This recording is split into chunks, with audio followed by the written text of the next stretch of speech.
Before I discuss today about the hottest thing to hit the anime community since that giant titan broke through the wall, or when 10,000 players get trapped in an MMO for 2 years, raise your hands if you think Goblin Slayer is the worst show ever made.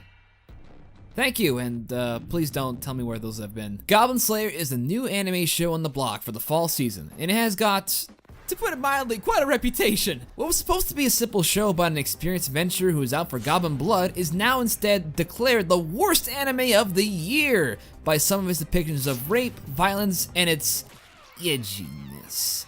On the other side, we have others praising the show for doing something ballsy in the steering up the spectrum of typical isekai/fantasy RPG shows in a market oversaturated with it.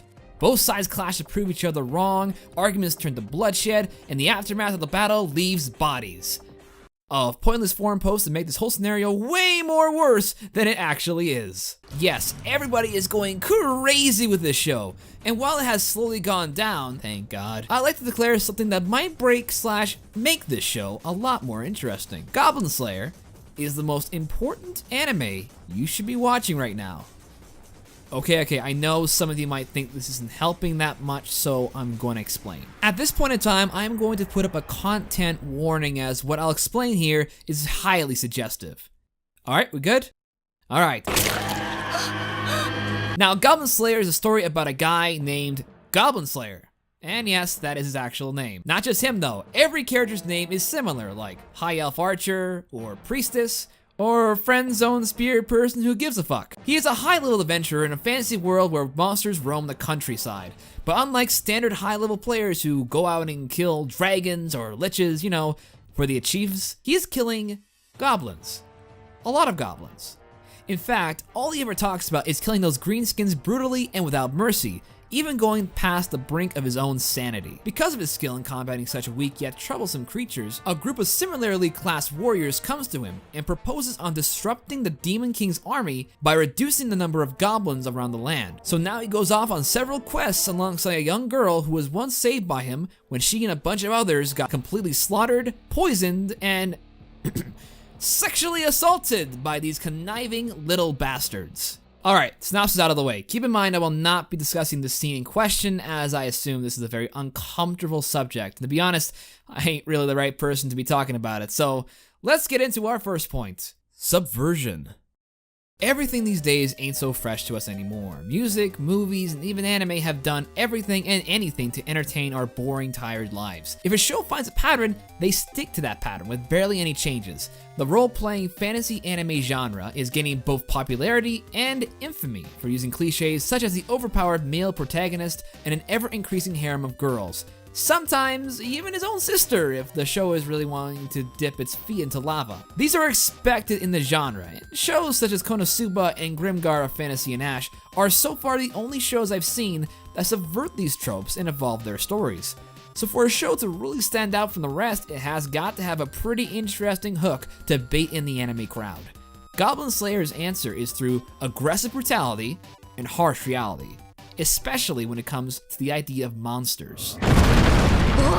While Grimgar dabbled in the idea briefly, it was merely guising itself with its modern day characters to subvert their expectations. Here, it's subverting the idea of what true monsters are to civilians and their countryside, regions that are only given a casual glance at by ordinary guild groups.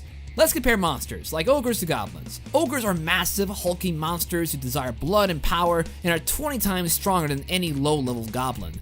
But to that extent, the ogre in episode 4 didn't perform nearly as horrifically as his minions did. Even Goblin Slayer himself states that he isn't as troublesome as goblins are, and it comes down to who is truly more terrifying and life-threatening. Ogres are just big, fat bosses you see in the dungeon. Rare creatures not seen by the public too much, and despite their power, don't really strike terror on an everyday occurrence. Goblins on the lower totem pole are hostile raiders who prey on women to increase their population sizes and kill anything within their peripheral vision. The show builds up goblins as the true nightmares of the world. So it's not about power, it's about fear. And goblins, to the farmers and low-income countrymen, are the incarnation of evil.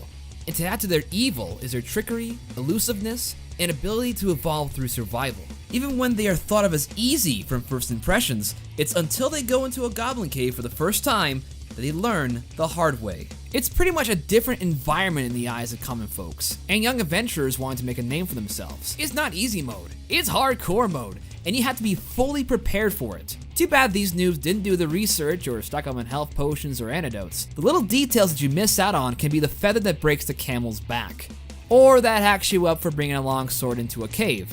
Hashtag get wrecked.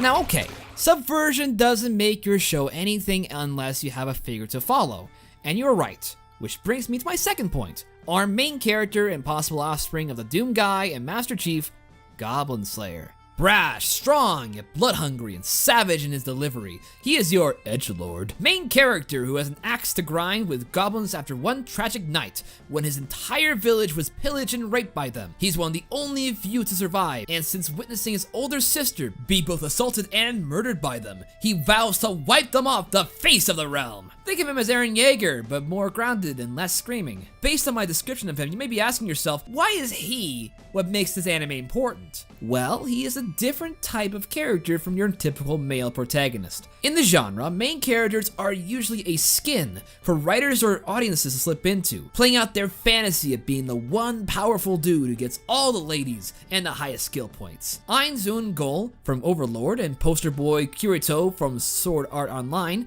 fill this checkbox as being those who can do no wrong and are just extremely powerful. Whether or not you like/dislike these characters, personally I love Ainz and I think he's a great character overall, this archetype doesn't really breed variety. So what do? Goblin Slayer is different for two reasons. One, he is someone who lives in this fictional world and plays by the rules set by it in order to survive and kill. That means his personality is not tied into our own, and we can allow ourselves to compare and contrast his character without blindly slipping into his mindset. We observe him, and I believe that is actually better for us as viewers, to be very honest. And two, while he is his own character, he is still similar to everyday folks. Not in killing or anything, but that we can become him. Goblin Slayer has been hunting goblins for a long time, and true to his name, he is a master at it. But take him out of that fantasy setting and you get a broken man so caught in the past that it blinds him to the future. He's a loner, no social skills, and a lack of empathy for things other than himself. He does have support figures and a warm bed to go to every night, but everything outside of his own comfort zone is swiftly brushed aside for the sake of his addiction. An addiction of killing goblins. Even his comrades, his new ones, they're not so eager to trade stories or anything else because of his one-track mind. For example, in episode 4, High Elf Archer looks at Goblin Slayer from a distance while the rest of the party is killing the dazed and confused goblins, and sees him actively killing them with their own daggers. She then says,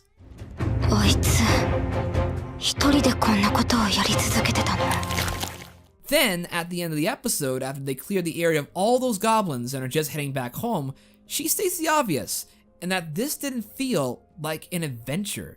To her, this was her first experience in Goblin Slayer's worldview, in a dark and wet area, killing goblins, and nothing else. Put this guy in the salaryman position and cast him into the real world, and you can see the same results.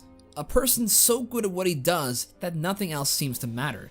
Goblin Slayer is depressed, and for a lot of people in the world who have to do that insane grind 24/7 just for self-satisfaction or sustenance, it can really open your eyes up. It is coming from a show about a guy killing goblins. Now, I know you guys are getting sick of me saying goblins right now, and I hope you aren't making a drinking game out of this, because if you are right now dead. So, from this point on, I'm just going to refer to these things now as just lutin, which is a French translation for it. So, if you are a French person watching this, get your shot glasses out, folks. The final point to be made about this anime, and its importance to us, is one that you've maybe got an idea already in your head about, and by looking at this thing here, it is one giant circle. That means they are connected. So what the heck connects with Subversion of tropes and Lutin Slayer? Fuck, that sounds so stupid. Let me just English to French this. Oh, come on! Third point, it's actually the earth they stand upon, the world. The world the show is based on, from first glance, is like every other fantasy RPG show. You got a guild hall and its attendants, you got villages and cities. Everyone dresses up as adventurers and heroes, sometimes very revealingly, looking at you, Glenn, the good old mama! Already, nothing is surprising us right now. Even after episode 1 and 2, the world still feels average, until the idea of dice comes along. Well, this is an interesting point here. The reason this realm is like any other fantasy realm is because it was created by gods who determine the fates of others by dice rolls. Even a d20, a common one used in most Dungeons and Dragons games. That is right, this is a world created by D&D players. With that understanding in play, the world now feels more three-dimensional. If you have ever played Dungeons & Dragons, you know that the world the players create is very much their ideas of the world. It still abides by rules by the Dungeon Master, the player who tells the story, but the characters' fates all come down to skill, wisdom, and luck. Let's look at two similar amateur adventures, the ones from episode 1 versus the trio from episode 2. One comes out of it with most of their party dead, while the other succeeds and lives to quest another day. It's comparing a beginner player to a casual player. Now with this in mind, the enemy's world feels way more interesting than its initial introduction. But what makes it important? Fantasy, despite its settings taking place in worlds beyond our suspension of disbelief, is a way for writers, painters, and even filmmakers to build understanding of our real-world problems and dilemmas through imagination. So when the players think of new characters to start their adventures with, they can create them like strong and heroic barbarians or swift and sexy female rogues. Their personalities also play a major factor. Their insecurities or faults in their eyes can be retroactively erased and replaced with something more desirable. Then they just exaggerate the settings and the areas of their world with the worst elements in their lives, and there you go, a world is born. And so are the non-playable characters, like our main hero. He might as well be the creator's amalgamation of all the worst and best traits of every player's personality. A lonely hero who keeps doing the same mundane task over and over again with great avail, but who slowly goes into madness because of it. He battles monsters made of our worst fears and traumas, namely Luton, who represent the ugliness of our own urban or rural worlds, where murder and rape are more horrifying than wars and genocides in countries outside our own. Our world and GS Man's world are all the same, just through a different coat of paint. So, in the end, the reason this anime is so important right now is not that it does anything different with the settings, the characters, or the story for that matter. It is all to do with no matter where we escape to, the shallowness and ugliness of the world outside of fantasy is always there, personified in goblins. God damn, it's so close! Goblin Slayer is not a perfect anime series by any means, and in many ways, it's not even that great either. Presentation is pretty standard with the CG bits of the main character looking pretty bad in some areas. The supporting cast can be lacking in depth, and while it does subvert some tropes, it does hold on to others that are mainly there for fan service. But the main character, the themes, and even the cool factor keeps us coming back. Goblin Slayer is important because it is another step forward into making a great fantasy RPG story. The series is like a roll of the dice, and for some, they can't do it, and I completely understand their opinions. Goblin Slayer can be too disturbing for the average viewer. It can take us out of our safe spaces. But we kinda need it. We need to feel challenged sometimes. And yes, this isn't the first show to do it, and will certainly not be the last. So I encourage you all to take a second look at it, and understand that with all of these points I've just listed, this is the reason why something as simple as a dark fantasy RPG anime with a very simple idea in mind is more important to the community than you are letting it on to be. Thanks for watching, everybody. I don't do these often, so I hope you can find this one as my own interesting insight into Goblin Slayer as a whole. Please comment down below, respect everyone's opinions, and please subscribe to see more stuff like this in the future. It's your bra man, signing off.